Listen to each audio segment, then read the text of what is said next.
Napoleon's marshals had followed him through 15 years of impossible victories. The moment his winning streak actually broke, most of them didn't hesitate. They moved to whoever was winning now. This video will teach you how to spot fake loyalty in your own life before a crisis exposes it.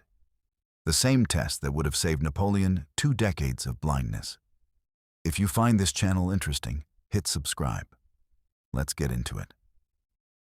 For over a decade, Napoleon was, by any practical measure, the most successful military commander in the world. He crowned his own brothers as kings. He redrew the map of Europe. The men around him, Murat, Ney, Talleyrand, Bernadotte, were not following an idea. They were following a result.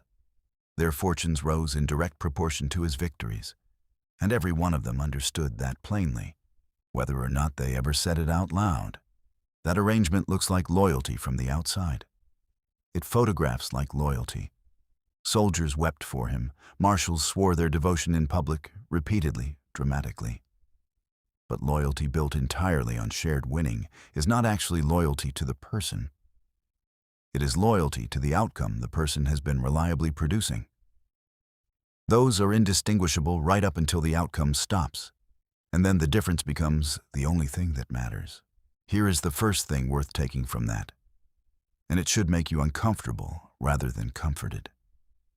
If everyone around you seems intensely loyal during a period when you are winning constantly, you cannot actually tell from that evidence whether they are loyal to you or loyal to your win rate, because winning constantly makes both behaviors look identical. In practice, this means the real test of anyone's loyalty is not how they behave during your best year.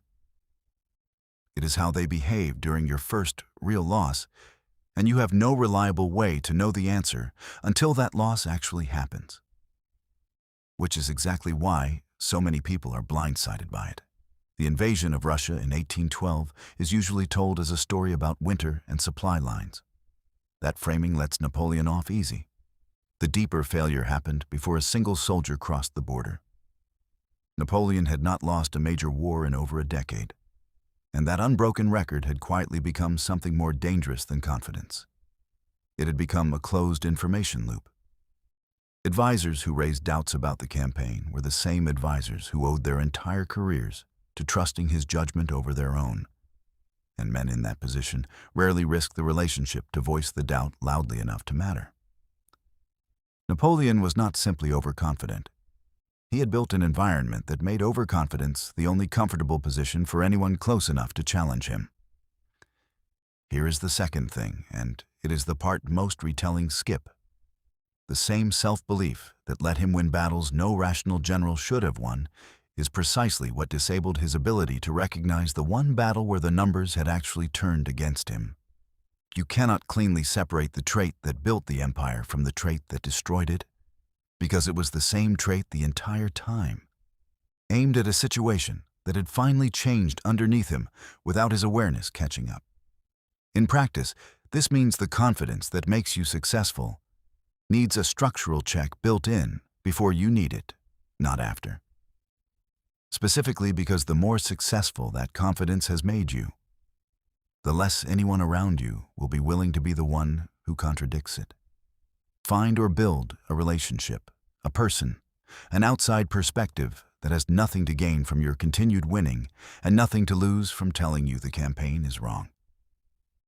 Most people only discover they never built this after the retreat has already begun, the same way Napoleon did, watching his own army collapse from 600,000 men into fewer than 100,000 on the walk home.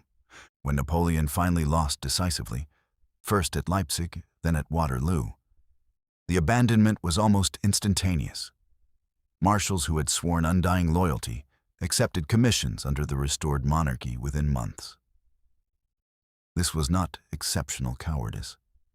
It was the predictable result of an arrangement that had always been about the win, finally revealing itself once the win was gone. So here is the question worth sitting with. If your own winning streak broke tomorrow, how many of the people around you would still be there in 6 months? And how would you actually know the difference now before you needed the answer? Let me know what you think in the comments.